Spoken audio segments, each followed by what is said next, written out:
மக்கள் எங்களுக்கு வழங்குற வாக்குகள் தொடர்பான ஒரு வியூ ஒன்று இருக்குது. இந்த செய்யக்குள்ள வந்து அது மக்கள் கூட்டத்துக்கு வர அளவு மட்டும் இல்லை, நாங்கள் பிரயோக ரீதியாக நாங்கள் உணர்ந்து வரோம். எங்களுக்கு இன்றைக்கும் எங்களோட பெரிய ஓட் பேங்க் எங்கே இருக்குன்னு சொன்னால் வந்து தென்னிலங்கை. அருண் நேமச்சந்திரா அவர்கள், அதாவது நீங்கள் சொல்கிறீர்கள் புதிய ஒரு அரசியல் கலாச்சாரத்தை உருவாக்கப் போவதாக. ஆனால் அப்படி பார்த்தால் இப்போ உதாரணமாக எடுத்துக்கொண்டால் மறைந்த ஜனாதிபதி ரணசிங்க பிரேமதாஸ் அவர்கள் தமிழ் முஸ்லீம் பெரும்பான்மை வாக்குகளுடன் தான் ஜனாதிபதியாக வந்ததாக வரலாறு கூறுகின்றது. ஆனால் உங்களுடைய கட்சி அப்படி வடக்கு கிழக்கில் தமிழ் முஸ்லீம் மக்களை கவரக்கூடிய வகையில் கவர்தலுக்கும் ஏதாவது ஒரு திட்டங்களை முன்வைத்திருக்கிறீர்களா? நிச்சயமாக. அதாவது ஒன்று இதில் இந்த விஷயத்தை நீங்கள் ரெண்டு விதமாக பார்க்கல. ஒன்று, நாங்கள் தேர்தல் கால பகுதியில் தேர்தல் விஞ்ஞாபனத்தில் நாங்கள் சொல்கிற விஷயங்கள் உண்டு. அதாவது மக்கள் எங்களுக்கு வழங்குகிற வாக்குகள் தொடர்பான ஒரு வியூ ஒன்று இருக்குது. அடுத்த விஷயத்தை நாங்கள் பார்க்கணும் அப்படின்னு சொன்னால் வந்து தேர்தலுக்கு பிறகு நாங்கள் ஜனாதிபதியாக எங்கள் கட்சி தலைவர் வந்ததுக்கு பிறகு தேசிய மக்கள் சக்தி அரசாங்கத்தில் இடம்பெற விஷயங்கள் தொடர்பாகவும் ரெண்டு விதமாக அப்ரோச்சாக பார்க்கல.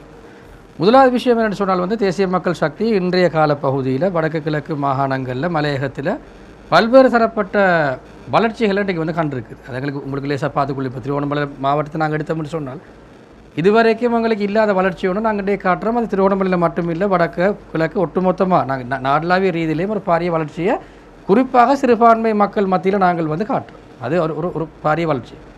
இப்போ இதில் யாரும் சொல்வது என்ன மக்கள் கூட்டத்தை இல்லை, மக்கள் கூட்டம் மாத்திரமல்ல, இதில் வந்து நாங்கள் ஒரு கேம்பெயினை செய்யக்குள்ள வந்து அது மக்கள் கூட்டத்துக்கு வர அளவு மட்டும் இல்லை, எங்களுக்கு எவ்வளவு கம்ஃபர்டபுளாக அந்த கேம்பெயின் இருக்குன்னு சொல்கிறது ஒரு முக்கியமான விஷயம். இப்போ நான் வந்து கடந்த சுமார் 10 வருஷமாக வந்து நான் ஒரு அமைப்பாளராக மக்கள் விடுதலை முன்னோடியோடு நான் வேலை செய்கிறேன்.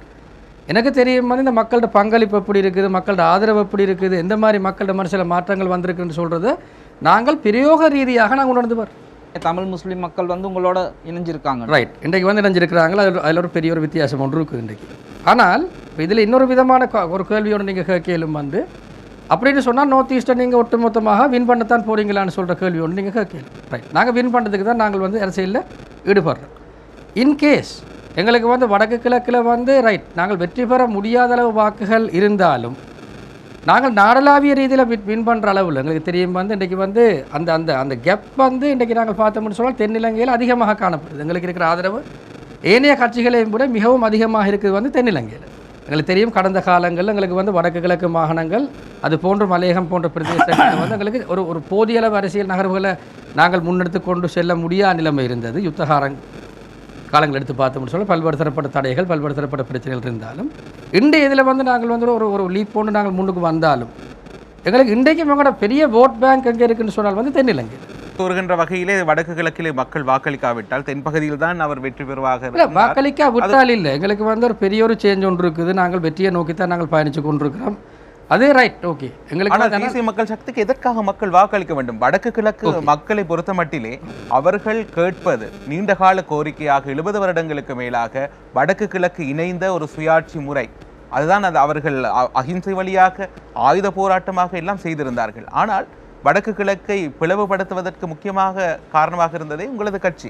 அந்த அடிப்படையிலே மக்கள் இதையெல்லாம் சகித்து கொண்டே இம்முறை இந்த பலமான நாடு அழகான வாழ்க்கை இந்த பிரகடனத்தில் கூட இந்த தேசிய பிரச்சனைக்கு நிலையான ஒரு இதில் வந்து என்னென்னு சொன்னால் வந்து ஒரு டெஸ்டினேஷன் ஒரு இலக்கை நாங்கள் அடையிறதுக்கு வந்து பல்வேறு தரப்பட்ட பாதைகளில் போகலாம். எங்களோட நோக்கம் வந்து இந்த நாட்டில் நிரந்தரமான ஒரு சமாதானத்தை நிரந்தரமான தேசிய ஒற்றுமையை உருவாக்குறார் எங்களோட நோக்கம்.